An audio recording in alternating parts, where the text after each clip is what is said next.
You know, I switched a little bit of topics because I put my Loretta hat on, and one of the things that we've always done with all our work is really try to sort of think about what our partners would want from the research presentations and all the questions that we do, because in the end, you know, the goal of the research is really to help people who often, as Loretta says, don't have keys or are often not, sort of perspectives not reflected in research. So I'm going to go through, and I think the other thing that's important is that doing work with our partners like Loretta and many others in the room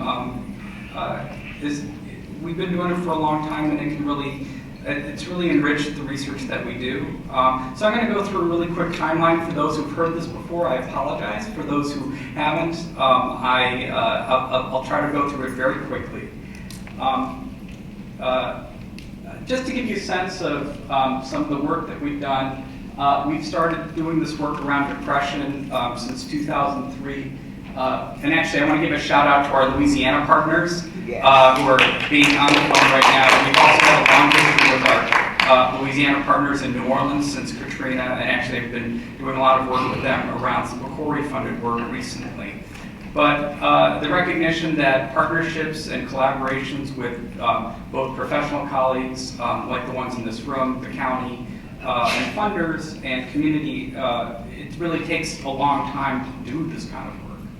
And one of the reasons why we do this work is our community partners always told us when I first went out into the community with Loretta was, oh, depression's a biological illness, right? We've got to use an antidepressant and CBT. My partner said it's about racial discrimination, institutional racism, interpersonal violence. It's about the environment. And why don't you ever talk about wellness? And lo and behold, all the things that the community partners talked to me about as I started reading were really reflected in things that the World Health Organization talked about, which is the definition of health, but not just the absence of disease, but really a state of well-being that allows people to optimize themselves. And I think everybody knows that.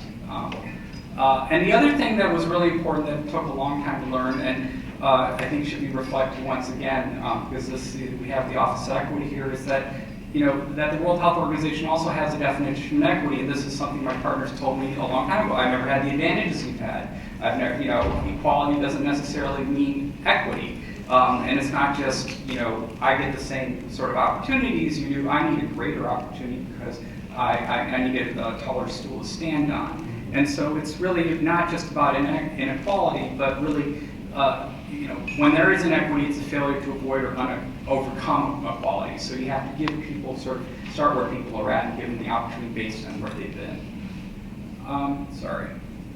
I'm going to go very quick, sorry. Since our time is limited, I'm going to whip through stuff. And really talk about what Ken said. A lot of this work came from Jeannie and Ken, study partners in care. The notion that if you provide somebody with good quality depression care, that people who haven't had it will do better than once, maybe 5 times better. And this is one of the first studies to show that racial inequities in quality and access can actually substantially improve outcomes, and the inequities are substantially reversed for care. One of the things that Ken always and Loretta always says, you can't just walk into a community and do research. It takes a lot of time in building relationships to do that. And I'd like to just add that in building relationships, you have to remember that people in communities are busy people. They're working every day. They have their regular jobs that they have to do. And so when you ask them to come to your table, you must remember that they can come to your table, but sometimes they have to be at their table. And so they have the right to get on and off the bus.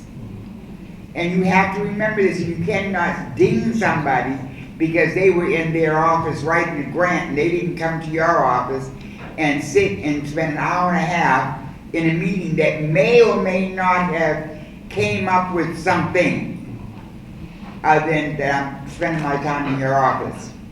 So you want to be able to take and make sure that people have the opportunity to have certain things. And we decided that there was some important things that you needed to have.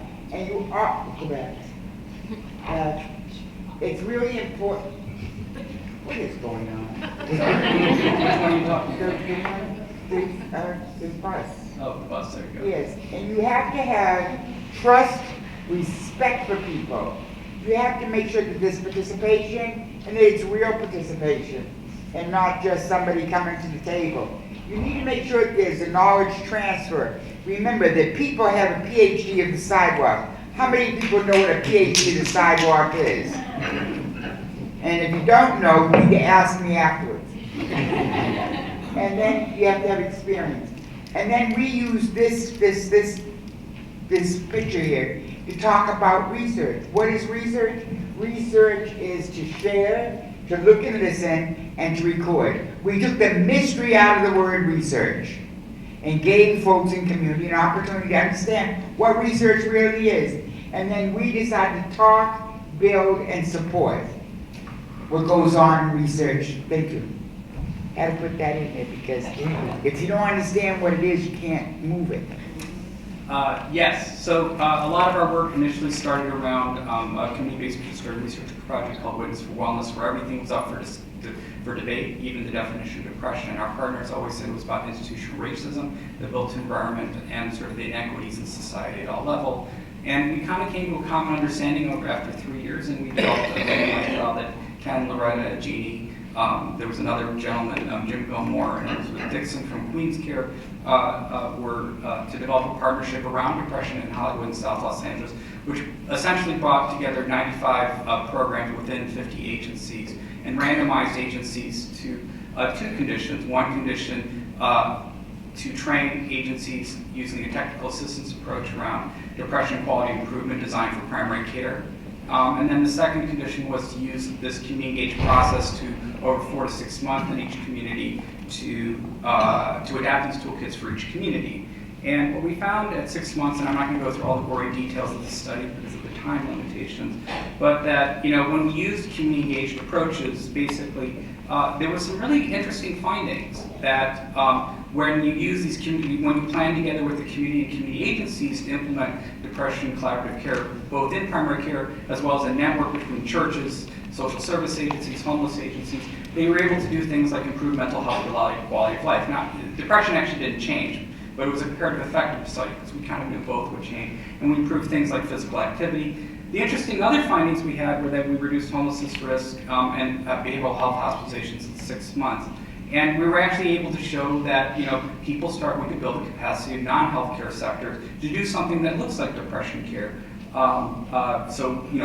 Visits were shifted from specialty mental health and primary care to churches, faith-based studies, and parks and recs for depression care, because we utilized the infrastructure that the community felt they trusted, where people went for support for any distress. This is not a formal mechanism of treatment. It wasn't about antidepressant use. The other thing I'm going to show you is actually a video, because one of the things we always try to do is not just we have conferences, we do papers, and we go to scientific meetings, but we also try to do things that return the results back to the community in the ways that they can understand. And, I'm just going to go through this very quickly for sake of time, because I know we're running by. We did continue to have effects at 12 months, fairly consistent with the 6-month outcomes, and actually at 3 years there's some interesting findings which I won't go into as well. We won lots of awards for this. One of the things about the research that we do is we really do try to not just come up with things together, do things together, but also, yes, thank you, but also celebrate together with our funders. I do want to talk very briefly about some of the work that we've done with Healthy African American Families and Jeannie. We've taken a lot of her work with depression CBT, and we've created something called the Resiliency class, which is basically CBT-informed depression psychoeducation to enhance mood delivered by the equivalent of community health educators or promotores. We did a pilot randomized trial once again with support from the CTSI here and the California Community Foundation with about 169 people where we compared that 7-session class delivered in WICS, adult day schools, FQHC, senior lunch centers, transitional housing for people who had a PHQ, 1 depressive symptom on a PHQ 8, because we took away the suicide up. And we compared it to a 3-session phone-based case social service assessment and case management. We found roughly about a we want to have about a 40% reduction in depressive symptoms in the resiliency class group.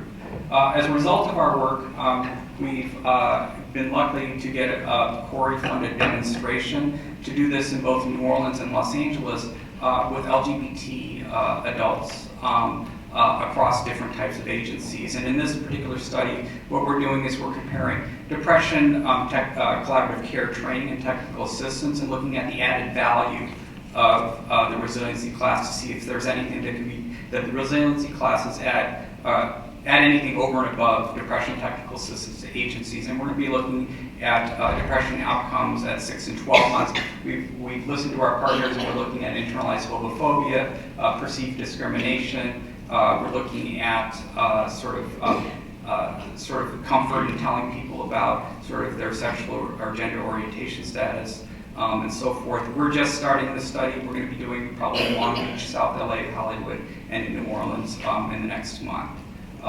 And with that, I really want to thank everybody for all the partnership, because there's a lot of people in the room who've really done a great job in supporting the study. As we like to say, it's not my work or anybody else. It's really a group effort.